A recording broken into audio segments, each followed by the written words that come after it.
There is a truth that only the years can teach us. The quietest days often hold the greatest lessons. Have you ever stopped to observe how the morning sun streams differently through the window when there's no rush? How the silence of the house, which sometimes feels heavy, can transform into a sacred space of discovery? There's an ancient verse hidden in Ecclesiastes that says, "He has made everything beautiful in its time." And perhaps this is precisely your time, not for waiting, but for flourishing. Remember when life was a whirlwind? Small children, work, endless responsibilities that gave no respite? Today, the challenge is different. Finding beauty in life's gentler rhythm. Like that wise old man who planted a fig tree in his twilight years, knowing he might never taste its fruit, yet planting it because he believed in the value of care. Your life is like this now. Every small morning ritual, every unhurried sip of coffee, every page of a book read leisurely are seeds of a well-being that only maturity can offer. There's a little-known story about King David in his final years. While building the temple he would never see completed, he gathered materials and left instructions for his son Solomon. Not out of obligation, but out of love for what was to come. His season of preparation was as important as that of fulfillment. And you? What legacy of peace and wisdom are you building for your own days ahead? Loneliness and maturity can be like the desert spoken of by the prophets, a place of trial, but also of revelation. How many of us, amid the apparent emptiness of a quiet house, might discover similar echoes of what truly matters? Make no mistake, this isn't about resignation. It's an invitation to the quiet revolution that happens when we decide our silver years can shine brighter than we imagined. Like the parable of the 10 virgins, a metaphor about being prepared for what comes next, your life now calls for that same attention, not to the lamps in the sacred text, but to the inner flame still waiting to light new paths. You've likely felt it, that pang of nostalgia when passing a loved one's photo, or that moment of doubt wondering, what do I do with all this time? Know this, you're not alone. And more importantly, this could be the beginning of the most beautiful phase of your journey. In the coming minutes, we'll explore together how to transform the ordinary into something extraordinary. How to write a new story with the wisdom only those who've lived long can possess. Because there's an ancient promise that says, "Those who wait upon the Lord shall renew their strength." And waiting here doesn't mean staying still, but rather knowing each morning brings the chance to begin again, to rediscover, to be surprised. If you're ready for this adventure, then let's begin. Life has a funny way of teaching us that the greatest joys often dwell in the smallest gestures. Have you noticed how the simple act of making your breakfast can become a sacred moment? It's not about the drink itself, but about that intentional pause, the steam rising from your cup as you watch birds in the garden. There's a reason ancient stories so often speak of shared meals. From Jesus' broken bread to the feast described in Proverbs, there's always been power in table rituals. But what when the table is yours alone? Here's the secret. The moment's holiness doesn't diminish because you're alone. Quite the opposite. It grows, because now you can savor each sip unhurried, like someone who knows the value of time. Why not try this tomorrow morning? Light a simple candle, set your place as carefully as you would for a special guest, not to impress anyone, but to remind yourself you're worth this care. Your morning ritual can be anything that warms your heart, reading a psalm, writing 3 things you're grateful for, or simply sitting in silence for 5 minutes before starting the day. Remember the Gospel's widow who offered her 2 small coins at the temple? Jesus said her small gift outweighed large offerings because it came from the heart. Your daily rituals are like this. They needn't be grand to be transformative. What matters is the intention you put into them. When we begin the day with this awareness, something magical happens. Hours gain new meaning, and loneliness transforms into sacred space. Have you felt that special joy when the phone rings and it's a loved one's voice on the line? As if for a few minutes, distance and time disappeared, leaving only that fragment of conversation? There's profound wisdom in Paul's simple counsel: bear one another's burdens. But how to do this when children live far away, decades, old friends are gone, and the world seems to have outpaced your steps? The answer lies in the nearly invisible threads still connecting us to others, threads we can learn to weave anew in unexpected ways. Why not start with what you already have? That neighbor who also lives alone. Might they cherish an invitation for tea on your porch?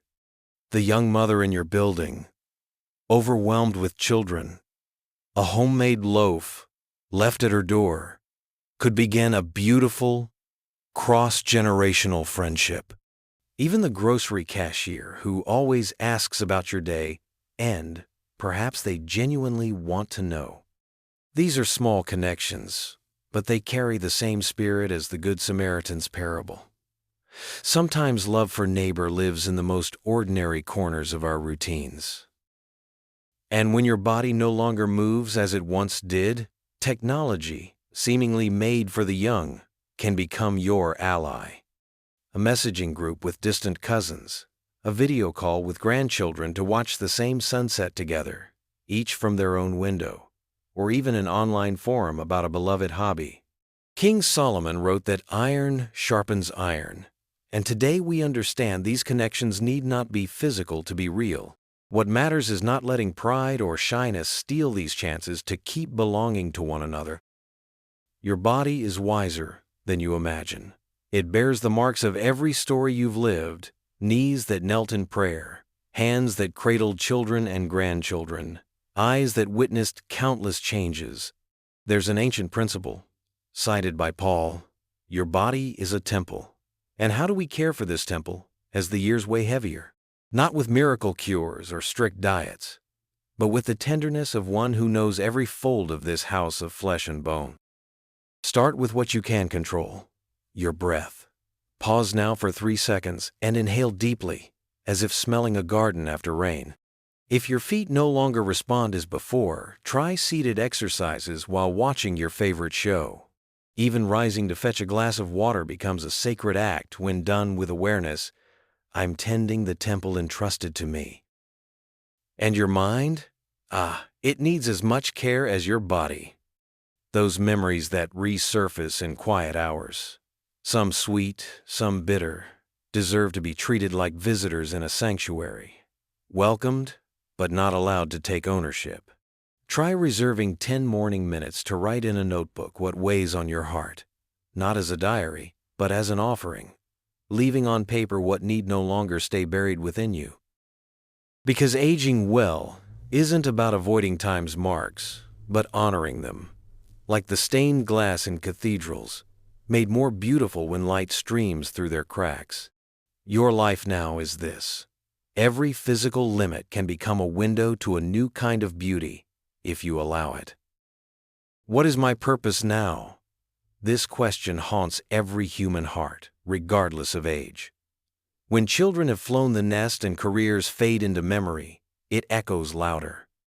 But what if I told you your current purpose might run deeper than anything you've lived before? Like Abraham, called to begin anew in old age, your life now holds seeds ready to sprout precisely at this moment in history. Think of that skill always within you, yet buried under life's hustle: the sewing your mother tried to teach you as a child, the longing to write letters like in days past, the curiosity about birds or stars. These aren't mere hobbies, they're gentle callings. What seems small may be your unique way to leave fingerprints on the world now. Try this powerful exercise.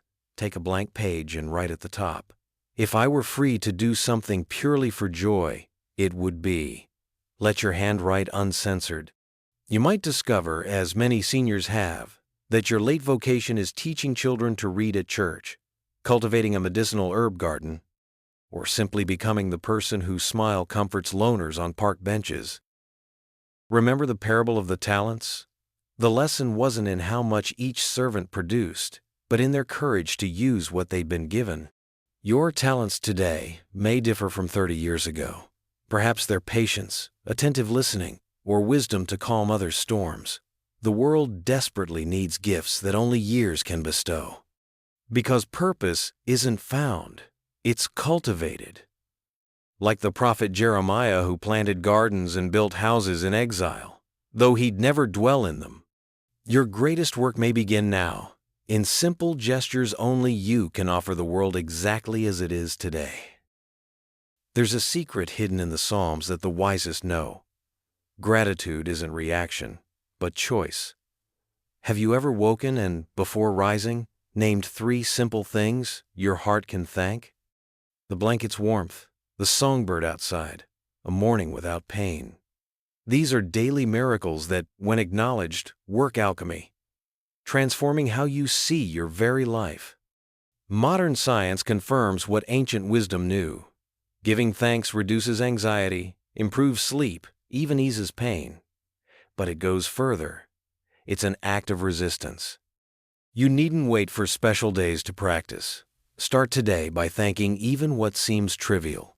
The unbroken cup, the medication in stock, the neighbor who asked if you needed anything. Keep a gratitude notebook by your bed.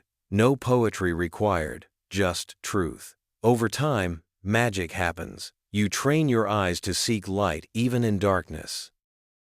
Because gratitude and maturity isn't denying hardship. It's refusing to let hardship define the entire landscape. Your daily thank yous are wands that may not change the world around you, but will revolutionize the world within you. And from that inner soil, all true transformation grows. Certain afternoons, old memories knock unannounced. A scent, a song, sunlight through the window. Suddenly you're plunged into scenes that feel like another's life. The psalmist said, "Weeping may endure for a night, but joy comes in the morning." Yet what when some mornings bring these unexpected visitors from the past? Here's a sacred truth. Your shadows aren't enemies. They're insistent teachers. Next time a painful memory surfaces, try this. Instead of shooing it away, sit with it for 5 minutes.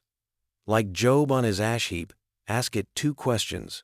What did you come to show me? And what must I release from this story? You might uncover, at the core of a 40-year-old hurt, a resilience lesson you'd overlooked. There's a powerful desert monk practice. Write the difficult memory on paper, then bury it in your garden as a ritual of release. This isn't about forgetting, but turning poison into compost. Your garden becomes sacred ground where the past is honored, yet never holds you captive. Because maturity grants this rare gift, gazing backward without getting stuck there. Your whole history, joys and sorrows alike, is the hallowed soil where you now plant new seeds. And from this earth, fertilized by lived experience, grow the hardiest flowers. Did you know many trees bear their sweetest fruit in autumn? There's wisdom here, mirroring human life. Creativity has no expiration date.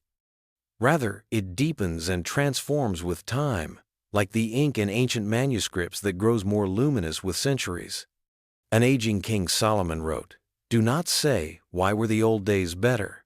For he knew every season holds unique beauty, and maturity brings its own kind of inventiveness." How about rediscovering that creative child still living inside you? The one who loved mixing colors, inventing stories, singing off-key without fear. This isn't about talent, it's about pure joy. Your creativity today can be as simple as rearranging furniture to refresh your home's energy, or as elaborate as learning watercolors through online tutorials. Here's a liberating exercise. Buy an inexpensive notebook and scribble in it judgment, free for 10 minutes daily. Doodle abstract shapes, paste old magazine clippings, or spill disjointed words. Like David's rawest psalms that swung between lament and praise, let your expression flow uncensored. Over time, you'll find this habit does more than pastime, it reconnects you with dormant parts of yourself. Because creating in maturity needs no commercial purpose or applause. It's the sacred act of releasing what still pulses within you. And in this process, magic happens. You rediscover yourself not as someone at journey's end, but as a pilgrim with uncharted inner landscapes to explore. What will I leave behind? This question haunts every aging heart. But what if we reframed it? Beyond material inheritances, your truest legacy may live in invisible marks left on others' hearts. The wise advice you gave your granddaughter during her crisis. The patience with which you listened to a lonely neighbor. Think of people whose words still echo in your memory decades later. A teacher who believed in you. A grandfather whose folk wisdom now makes perfect sense. Your legacy builds daily through gestures you don't even register as significant. When loneliness grips you, remember Dorcas, the woman whose legacy was dresses sewn for the poor. Her quiet work seemed insignificant until her absence was felt. You too weave this invisible legacy daily. In smiles to delivery workers, silent prayers for distant family, or the patience you cultivate with yourself on hard days. Because legacy isn't about monuments, but seeds. Like Jesus' mustard seed, smallest of all, yet destined to shelter many. Your life now holds this beautiful paradox. The more you give yourself in small ways, the wider your protective shadow grows over future generations. In this sacred cycle, you'll discover there is no true ending, only the transformation of what was planted in love. There's a spirituality only years can teach, one that moves from head to hands, from theory to life's gritty canvas. Have you noticed how your faith has shifted? Less about dogma, more about the practical question. How does this help someone today? This is what James meant by faith without works is dead. But works here aren't grand gestures. They're everyday wisdom that turns belief into a comforting embrace for those in need. Try hands-on faith today, like call the widow who lost her husband last year, not to advise, just to say, I'm thinking of you. Bake extra loaves like the woman who leaves them in her building's lobby labeled, take if needed. These are informal sacraments, carrying more love than sermons. Even caring for your health becomes sacred cause. Your body is a temple. Start mornings with this prayer. Show me one person I can help today. Then watch for disguised answers. The downcast cashier, the grandson needing unconditional encouragement, or even yourself, worthy of forgiveness for old regrets. Like Jesus teaching disciples to pray for daily bread, not year's stock. Focus on today's portion. Mature faith is like good flourment, not for storage, but for kneading, transforming, and sharing. The miracle? In nourishing others, you'll find you've been feeding your own soul all along. Your spirituality now can be this: uncomplicated, actionable, full of dirty hands and open heart. On this sacred ground of the ordinary, God ceases to be concept and becomes tangible companionship. In shared tea, timely medicine, or silence that holds space without rush. Calendars can't capture this truth. Your life was never just about aging, but deepening, like a river reaching plains, losing no strength, just finding new ways to flow broader and calmer. The psalmist sang this when comparing the righteous to palm trees that still bear fruit in old age. But fruit here isn't grand achievements. It's daily moments when you choose to live fully, especially when no one's watching. Think of yesterday.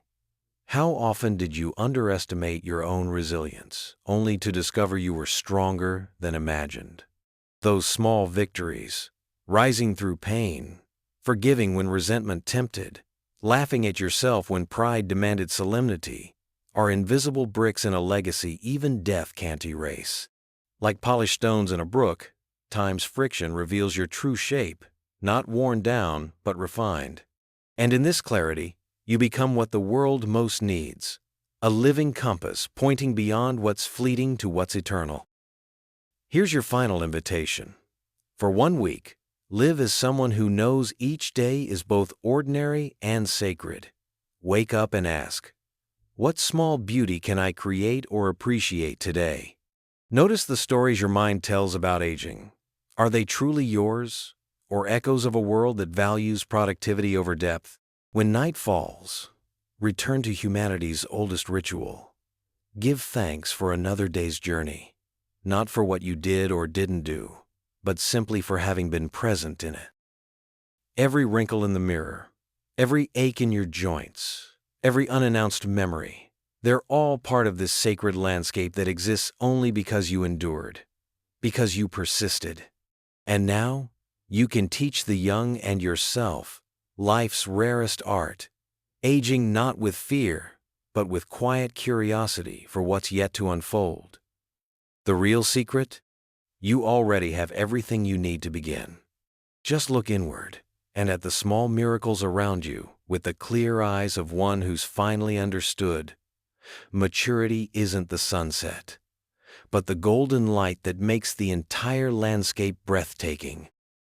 If these words touched your heart, leave a like. Each one is a seed of gratitude, helping this message bloom for others. And subscribe for more content honoring the wisdom of age with grace and depth. Until our next journey together, and God bless you.